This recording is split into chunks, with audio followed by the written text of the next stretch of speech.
अस्सलामुअलैकुम। Daily kitchen with MHR में खुश आमदीद। कैसे हैं आप सब? तो जनाब, आज मैं बना रही हूँ चने माश। 1 कप माश की दाल और आधा कप मूंग की दाल को मैंने चूल्हे पे चढ़ा दिया और उसमें जो है वो एक छोटी प्याज काट के डाली और थोड़ा सा अदरक और लहसुन बारीक काट के वो शामिल कर दिया। दाल जब मैंने चढ़ाई थी ना तो उसमें मैंने थोड़ा सा साबित गरम मसाला डाला था, 2-3 काली मिर्चें, 2-3 लौंगे और एक तेज़ पत्ता, थोड़ी सी साबित लाल मिर्चें डाल दी थी और मैंने उसको गलने के लिए चढ़ा दी थी।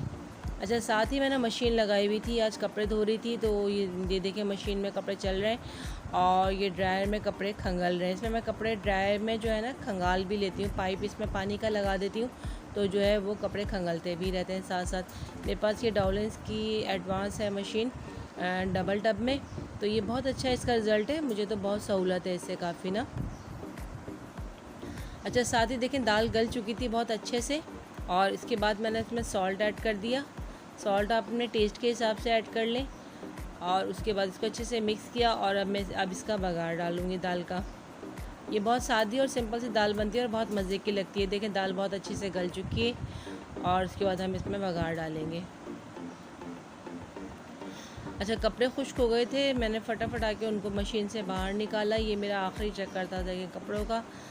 बस कपड़े धुल गए और फिर खुश्क भी हो गए और फिर मैं इनको रस्सियों पे मैंने फैला दिया था।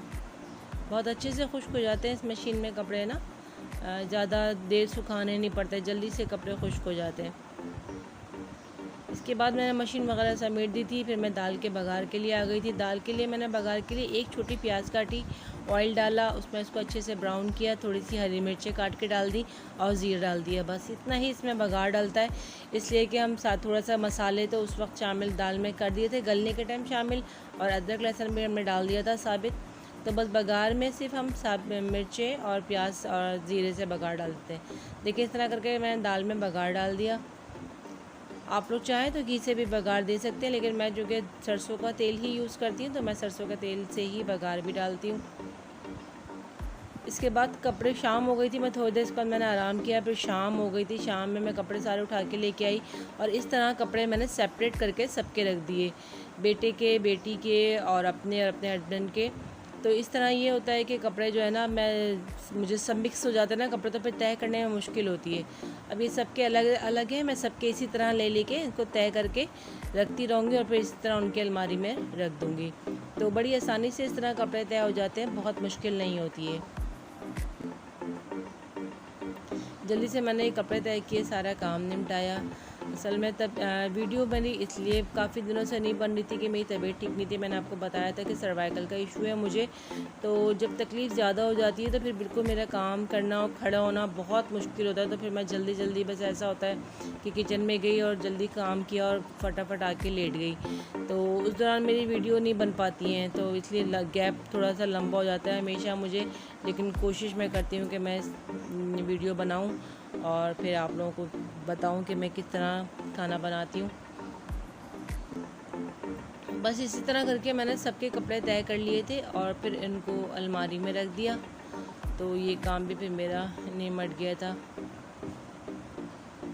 ये देख रहे हैं मैं सबके कपड़े ना जो जिसके कपड़े आ रही है बारी, उनको अपने नज़दीक करके जल्दी तय कर दे रही हूँ।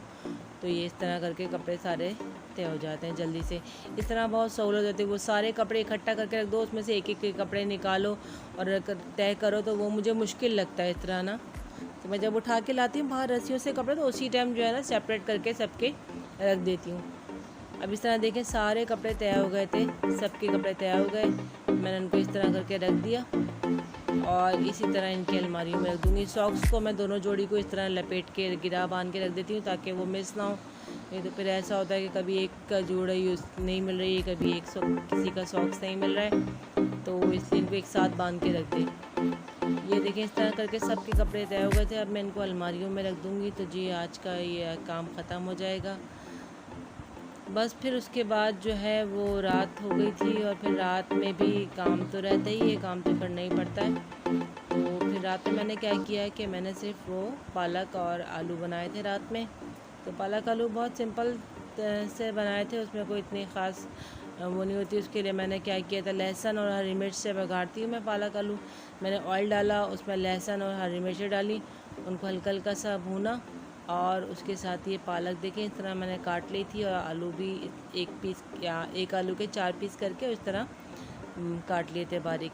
और इसके साथ ही इनको मैंने इसमें डाल दिया, गरम करके तेल और लहसुन तल के उसमें पालक आलू जो काटा था वो डाल दिया, और इसको थोड़ी सी देर के लिए पानी खुश्क होने तक रखा। पानी जब तक पालक का खुश्क हुआ उसमें आलू भी गल गए, तो इस तरह करके पालक आलू बन गया था। ये देखें सारी पालक मैंने इसमें शामिल कर दिए, और इसको इस तरह से इसमें सॉल्ट थोड़ा डालते हैं, क्योंकि पालक में सॉल्ट होता है ना, तो थोड़ा कम सॉल्ट डालिएगा, अगर ज़्यादा फिर बाद में उसको अपने टेस्ट के हिसाब से एडजस्ट कर लीजिएगा। बस इसको थोड़ा सा मिक्स करेंगे, उसको कवर करके मैं रख दूँगी ताकि पानी पालक का पानी निकल जाए, उसमें आलू गल जाए, और फिर हम पालक की भुनाई कर लेंगे। बस ये देखिए पालक अच्छे से गल गई थी, आलू भी गल गए थे, पानी खुश्क हो गया था। मैंने इसका कवर खोल के इसका पानी थोड़ा सा और मज़ीद खुश्क कर लिया। बस इस तरह जी पालक आलू भी रेडी हो गई थी। साथ ही मैंने बस चपातियाँ बनाई और फिर जल्दी से हम लोगों ने खाना खाया। तो बस आज का व्लॉग यहीं तक। आप लोग ज़रूर बनाइएगा मेरी रेसिपीज़ और मुझे बताइएगा कि आप लोगों को कैसी लग रही है मेरी वीडियो। मेरे चैनल को लाइक कीजिएगा, सब्सक्राइब कीजिएगा और कमेंट ज़रूर दीजिएगा। दुआओं में याद रखिएगा। अल्लाह हाफ़िज़।